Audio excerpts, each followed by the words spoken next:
আজকে আমরা নিফটির মধ্যে একটা ভালো জায়গায় ক্লোজিং পেয়েছি, সেটা 25,000-এর ওপরে আমরা ক্লোজিং পেলাম।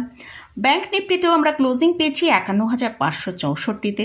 নিফটি এবং ব্যাংক নিফটি নিয়ে আলোচনা করব, এর সাথে সাথে কয়েকটা স্টকে আপনারা আমার ভিউ জানতে চেয়েছেন, সেটাও আপনাদের সাথে শেয়ার করব। তাহলে ভিডিওটা শুরু করা যাক। আমি নিরুপমা, শেয়ার শেখো চ্যানেলের পক্ষ থেকে সকল বন্ধুদের স্বাগত জানাই। আর চ্যানেলটা যদি সাবস্ক্রাইব না করে থাকেন তাহলে অবশ্যই চ্যানেলটা সাবস্ক্রাইব করে নেবেন, আর পাশে থাকা বেল আইকনটা প্রেস করে রাখবেন। আমি ভিডিও আপলোড করার সাথে সাথে আপনাদের কাছে ভিডিওটা পৌঁছে যাবে।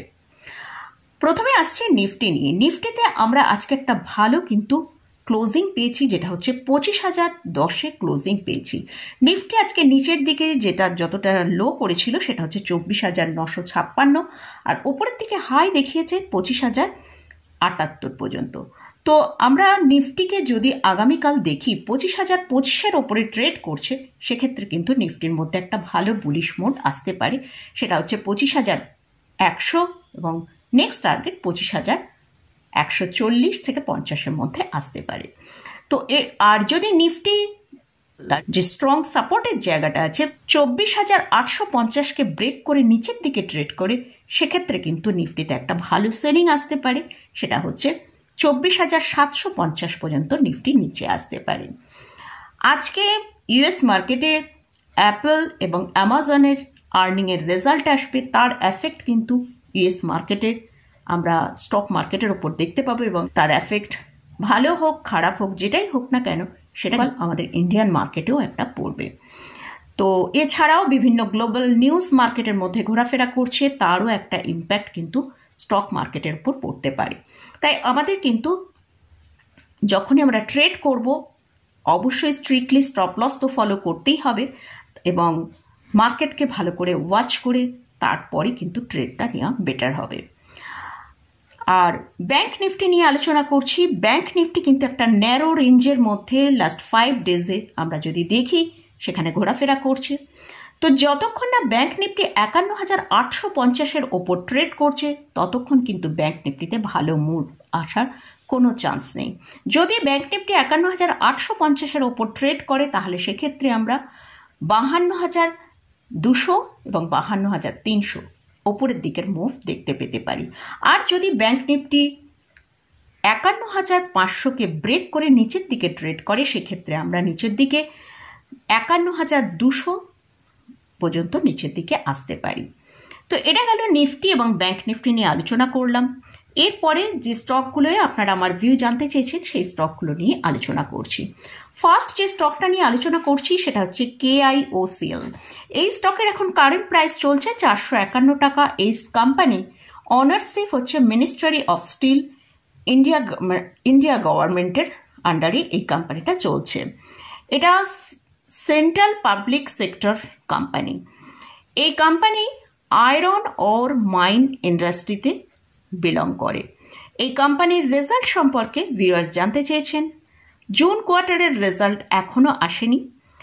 মার্চ কোয়ার্টারের রেজাল্ট যদি আমরা দেখি সেক্ষেত্রে সেলসের মধ্যে একটা ভালো ডিক্লাইন এসেছে, এবং আমরা যদি এই কোম্পানিতে প্রফিট দেখি, প্রফিট তো হয়নি, নেট লস হয়েছে 43 করোড়। ইয়ারলি যদি সেলস দেখি সেক্ষেত্রেও কিন্তু একটা ভালো ডিক্লাইন রয়েছে। আমরা যদি লাস্ট 5 ইয়ার্সের এদের সেলস কীরকম হয়েছে সেটা একবার দেখি, মার্চ 2020-তে হয়েছিল 1938 করোড়। সেখান থেকে যদি মার্চ 2024-এ দেখি সেখানে একটা ভালো ডিক্লাইন দেখতে পাচ্ছি, 1854 করোড়ে এসে মার্চ 2024-এ আমরা দেখতে পাচ্ছি। আর লাস্ট 2 বছর এই স্টকটা কিন্তু লসে রান করছে। তবে এই স্টকের একটা প্লাস পয়েন্ট, সেটা হচ্ছে তারা যে কোম্পানির যে ডেপ্ট ছিল সেই ডেপ্ট আগের থেকে অনেকটা কমিয়ে নিয়েছে। নেক্সট যে স্টকটা নিয়ে আলোচনা করছি সেটা হচ্ছে ইন্দাস টাওয়ার। এই স্টকের এখন কারেন্ট প্রাইস চলছে 429 টাকা। এই স্টকটা 158 টাকা থেকে 446 টাকা পর্যন্ত, অর্থাৎ 147 পয়েন্ট র্যালি দেখিয়েছে। এই কোম্পানির রিসেন্ট বাইব্যাকের জন্য অ্যানাউন্স করেছে 2,640 করোড় টাকার তারা বাইব্যাক নিয়ে আসছে। এই বাইব্যাকের রেকর্ড ডেট হচ্ছে 9 আগস্ট 2024, আর এই বাইব্যাকের টেন্ডার অফারের মাধ্যমেই এই বাইব্যাকটা হবে। আর বাইব্যাকের যে প্রাইস পার শেয়ারের যে প্রাইসটা ধার্য করেছে সেটা হচ্ছে 465 টাকা। আর 5.67 করোড় শেয়ার বাইব্যাকে তারা অ্যাপ্রুভ করেছে। এদের কোয়ার্টার ওয়ানের রেজাল্ট এরা পোস্ট করেছে, সেখানে আমরা দেখতে পাচ্ছি সেলসের মধ্যে কিন্তু ভালো গ্রোথ এসছে। কোয়ার্টার ওয়ানে অর্থাৎ জুন কোয়ার্টারে 7,384 করোড় তাদের সেলস হয়েছে। আমরা যদি আগের কোয়ার্টার অর্থাৎ মার্চ 2024-এর কোয়ার্টারটা দেখি, সেখানে আমরা দেখতে পাচ্ছি 7,193 করোড় ছিল। তাহলে আমরা সেলসের মধ্যে কিন্তু ভালো গ্রোথ দেখতে পেলাম। নেট প্রফিট যদি দেখি, মার্চ 2024-এ নেট প্রফিট হয়েছিল 1853 করোড়, সেখানে জুন কোয়ার্টার আমরা দেখছি 1926 করোড় টাকা তারা নেট প্রফিট করেছে। প্রফিটও তাদের খুব ভালো গ্রোথ এসেছে। এই স্টকটা ফান্ডামেন্টালি কিন্তু খুব স্ট্রং একটা কোম্পানি, এটা লার্জ ক্যাপ ক্যাটাগরিতে বিলং করে। স্টকের আরওই হচ্ছে 25.1%, আরওসি হচ্ছে 20.2%। এটা টেলিকম সেক্টরের মধ্যে পড়ে। এরা টেলিকম ইকুইপমেন্ট এবং ইনফ্রা সার্ভিস প্রোভাইড করে। নেক্সট যে স্টকটা নিয়ে আলোচনা করছি সেটা হচ্ছে দীপক নাইট্রেট লিমিটেড। এই স্টকের এখন কারেন্ট প্রাইস চলছে 3,099 টাকা। এই স্টকটার চার্ট নিয়ে ডিটেলসে আমি একটা ভিডিও তৈরি করেছিলাম, সেই ভিডিওটা আপনারা চাইলে দেখতে পারেন, ডিসক্রিপশানে আমি লিঙ্কটা দিয়ে রাখবো। তখন স্টকের প্রাইস চলছিল 2,300 থেকে 2,400 টাকা। এই কোম্পানিটা ফাইন অ্যান্ড স্পেশালিটি কেমিক্যালের ওপর কাজ করে। এদের ফান্ডামেন্টাল খুব স্ট্রং। যেহেতু কেমিক্যাল সেক্টর 1 থেকে 1.5 বছরের মতন ডাউনে চলছিল, সেই জন্য কিন্তু এই স্টকটাও একটা কনসলেশন ফেজের মধ্যে দিয়েই চলছিল। রিসেন্ট আমরা এই স্টকের মধ্যে একটা ভালো ব্রেকআউট দেখতে পেয়েছি। আর এই স্টকটা অলমোস্ট একটা ডেট ফ্রি কোম্পানি। এই স্টকের লাস্ট 3 ইয়ার্সের আরওই যদি দেখি 23.9%। এই স্টকের আমরা একবার চার্টটা দেখে নেব। এই স্টকের চার্টটা দেখছি যে একটা 2,990 টাকায় একটা ভালো ব্রেকআউট এসছে এবং সেখান থেকে স্টকটা 3,160 টাকা পর্যন্ত ওপরের দিকে মুভ করেছে। এই স্টকটা যদি আপনার হোল্ডিংয়ে থাকে তাহলে কিন্তু হোল্ড করা যেতে পারে। এখান থেকে স্টকটা আরও ভালো একটা মুভ দেখাতে পারে। তাহলে অবশ্যই এর জন্য কিন্তু একটা স্ট্রিক্টলি স্টপ লস ফলো করতে হবে, সেটা হচ্ছে 3,020 টাকা স্টপ লস লাগিয়ে রাখতে হবে। নেক্সট যে স্টকটা নিয়ে আলোচনা করছি সেটা হচ্ছে ইনফোসিস। এর কারেন্ট প্রাইস চলছে 1,852 টাকা। ভিউয়ার জানতে চেয়েছেন যে 1,600 টাকায় বাই করতে চান কতদিন ওয়েট করতে হবে।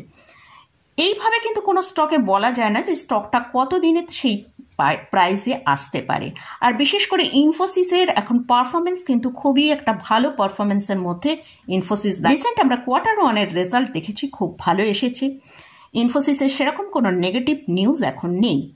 এই স্টকটা যদি 1,800 টাকা ব্রেক করে নিচে আসে, একটা নিচে গ্যাপ ছেড়ে গেছে, রিসেন্ট একটা গ্যাপ ছেড়ে গেছে, সেই গ্যাপটা ফিল করতে আসতে পারে। 1,725 টাকায় একটা স্ট্রং সাপোর্ট রয়েছে। তাই 1,600 টাকায় আসতে গেলে তার আগে অনেকগুলো স্ট্রং সাপোর্ট আছে, তাকে ব্রেক করে নিচে আসতে হবে।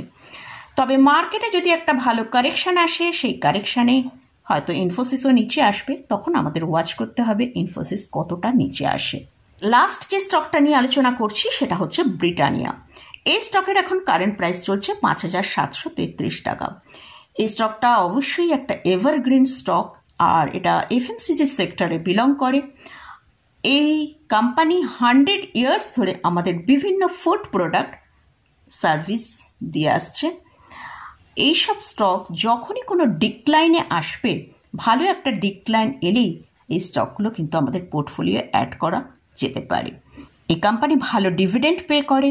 যদি স্টকটাকে আমরা 5,000 টাকার কাছাকাছি পাই, তাহলে সেখানে কিন্তু আমাদের নতুন করে অ্যাড করে রাখা যেতে পারে পোর্টফোলিওর মধ্যে।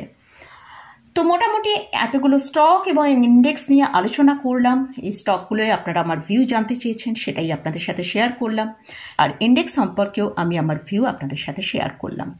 আপনারা যদি কোনো স্টক বা ইন্ডেক্সে কোথাও কোনো রকম বাই বা সেল যে কোনো পজিশানে নিতে চান না কেন, তাহলে তার আগে ভালো করে আপনারা চার্ট এবং ফান্ডামেন্টাল অ্যানালিসিস করে নিয়ে তারপরই পজিশান নেবেন।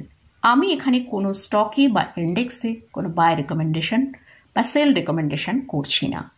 তো মোটামুটি আজকের মতন ভিডিওটা এখানেই শেষ করছি। ভিডিওটা যদি ভালো লাগে অবশ্যই লাইক করবেন, শেয়ার করবেন, সাবস্ক্রাইব করবেন। ধন্যবাদ।